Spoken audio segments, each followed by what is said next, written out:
बिस्मिल्लाहिर्रहमानिर्रहीम। नाज़िया से बात से मैं हूं इकबाल जंजवा। नाज़रीन, ये तो आपने भी सुना होगा, हमने भी सुना हुआ है कि बहुत से ऐसे हॉस्पिटल्स होते हैं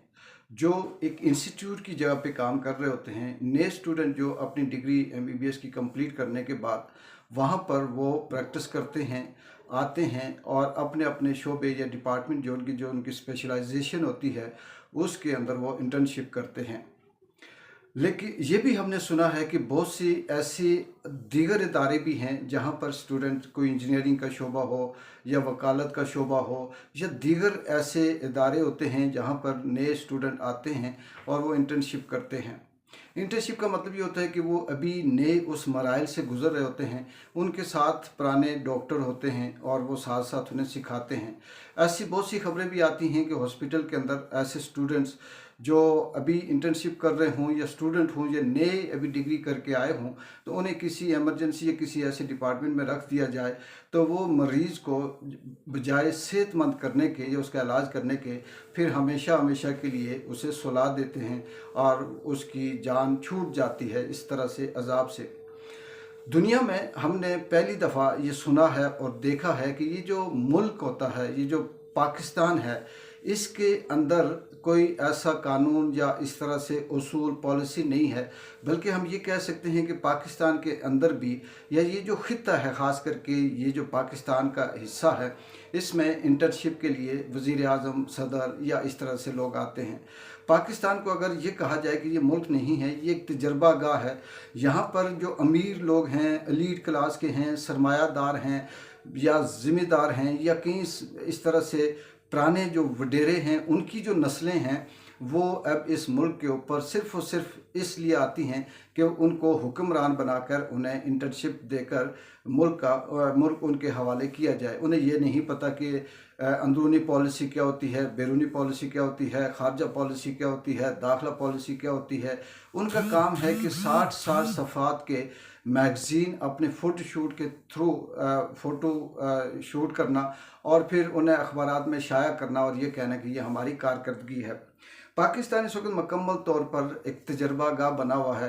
कि मियाँ ख़ानदान का जो आगे मरियम होगी या इनके जो दूसरे बच्चे हैं, औलाद है, उनको वज़ीर आज़म बनाने की दौड़ में हैं और दूसरी तरफ आसिफ ज़रदारी जो किस तरह से किन हालात में उन्हें क्या आता है क्या नहीं आता, स्वाय 2 नंबरी के, झूठ के, फ्रॉड के, बंदूकों ख़रीदने के, पार्टियों को तोड़ने के, इस्टेब्लिशमेंट का साथ देने के, लोगों को बंद हाउसेस में बंद करके उन्हें ब्रीफकेस थमाने के, सहाफ़ियों को ख़रीदने के, लोगों को धमकाने के। इसके अलावा इन दोनों ख़ानदानों के पास कोई और तजर्बा भी नहीं है और ना इनका कोई इस तरह से कोई ट्रैक रिकॉर्ड है। ये दोनों चाहे आसिफ अली जरदारी हों या मियाँ बरादरान हों, इनका एक ही काम है, एक दौड़ में लगा है कि बिलावल भुट्टो को वज़ीर आज़म बनाएंगे और दूसरा बूट पॉलिश कर रहा है कि किसी न किसी तरह से मरियम नवाज़ को वज़ीर आज़म बनाया जाए। ये बनते हैं या नहीं बनते ये हमारी बहस नहीं, ये कामयाब होते हैं या नहीं होते ये हमारी बहस नहीं। बहस ये है कि इस वक्त मुल्क किस हालात से गुज़र रहा है, मुल्क को कैसे लीडर की ज़रूरत है जो इस वक्त मुल्क को इस हालात से उठाए, उसकी खारजा पॉलिसी अच्छी हो, मुल्क के अंदर सरमायाकारी आए, इत्मीनान बढ़े, दहशत गर्दी जो नाम नहाद किस्म की शुरू है वो ख़त्म हो, लोगों का इत्मीनान बढ़े, यहाँ पर जो बेरोज़गारी है उसके अंदर कमी आए। इस तरह के कुछ मेजरमेंट्स लिए जाएं ताकि मुल्क के अंदर आम आदमी की ज़िंदगी आसान हो सके। लेकिन इससे बिल्कुल बेफिक्र होकर ये सिर्फ ये जो चाहे जरदारी ख़ानदान हो या मियाँ का ख़ानदान हो, ये अपने गिर्द चंद लोगों को नवाजते हैं जिसकी वजह से इस मुल्क के अंदर इस वक्त मुल्क इस नौबत तक पहुँचा हुआ है कि हम दिन ब दिन ख़तरात की, गुर्बत की, जो लॉ एंड की सिचुएशन है, रूल ऑफ लॉ की सिचुएशन है, अदलिया है, इंसाफ की पोजीशन है, उसमें हम पीछे चलते जा रहे हैं।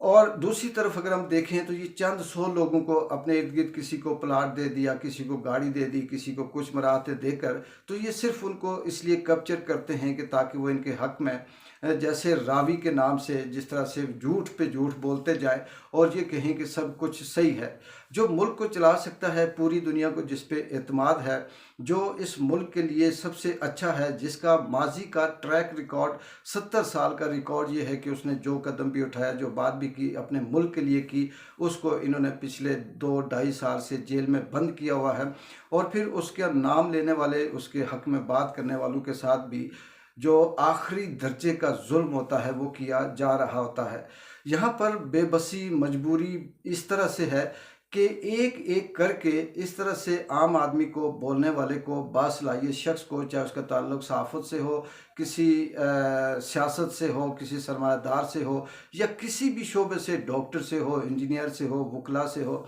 जब वो देखते हैं कि ये शख्स इस मुल्क के लिए बेहतर है, इस आवाम के लिए आवाज़ उठा सकता है, उसके ऊपर कभी उसकी डिग्री को जाली करार देते हैं, कभी उसके घर मिसमार कर देते हैं, कभी उसके ऊपर करप्शन का केस लगाकर उसका हशर नशर कर देते हैं। इसी की एक एग्जांपल ये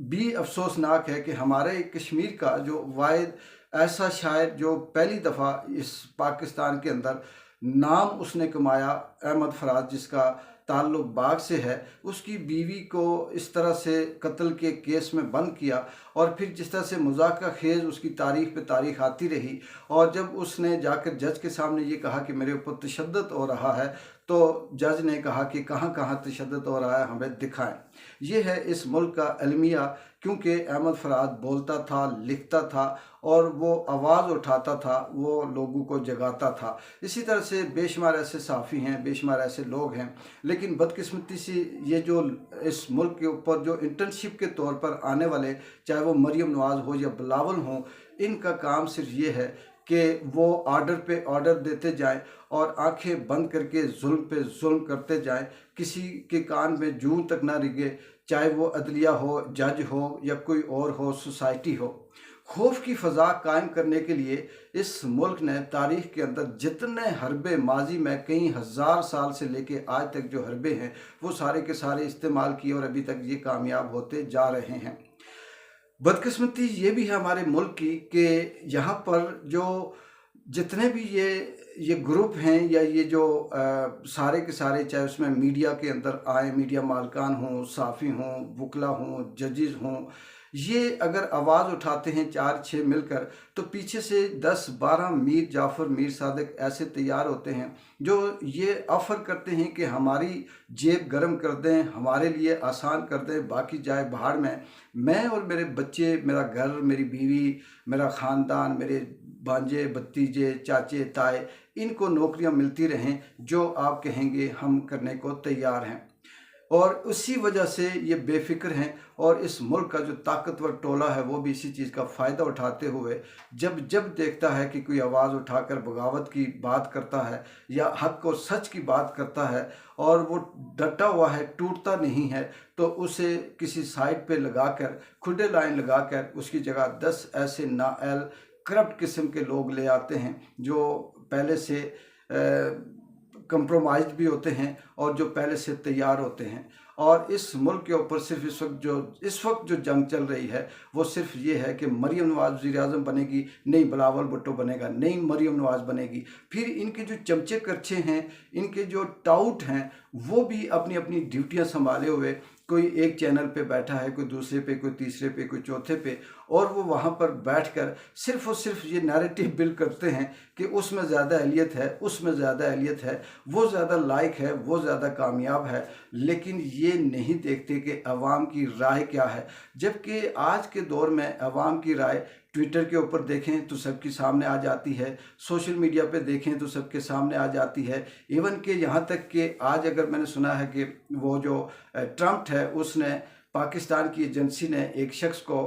पकड़कर जो अमेरिका को मतलूब था उनके हवाले किया, और ट्रम्प ने किसी अपने खिताब में वहाँ पर पाकिस्तान का शुक्रिया अदा किया। तो यहाँ का जो फार्म 47 के पालशिए थे, ये इस कदर खुश हो गए कि इन्होंने फ़ौरन शहबाज शरीफ ने ट्वीट किया, और ट्वीट करने के बाद फिर नीचे जो कमेंट्स आए वो जब उन्होंने देखे तो इन्होंने फ़ौरन ट्वीट डिलीट कर दिया। उन कमेंट्स में ये लिखा था, क्योंकि शहबाज शरीफ साहब क्योंकि एक तो पढ़े लिखे नहीं, ऊपर से कोशिश नहीं करते, उन्होंने टैग कर दिया ट्रंप को भी, और नीचे लिखा हुआ था ये फार्म 47 वाला है, ये कातिल हैं, ये दहशतगर्द हैं, ये फलाना है, इन्होंने 26 नवंबर किया, इन्होंने 9 मई किया, इन्होंने फलाना किया फलाना किया। ये वो लोग हैं जिनको सिर्फ और सिर्फ हवा दी जाए और खुश हो जाते हैं। मैं हैरान हूँ कि ज़िंदगी में हमने मज़ेरों को भी इस तरह से नहीं देखा, इस लेवल की सेंस में हमने किसी चंगड़ को भी नहीं देखा जिस लेवल पे इस वक्त हमारे हुक्मरान, उनके टाउट, उनके पालशिए, उनके मार्शिए जो इस वक्त बैठे हुए हैं।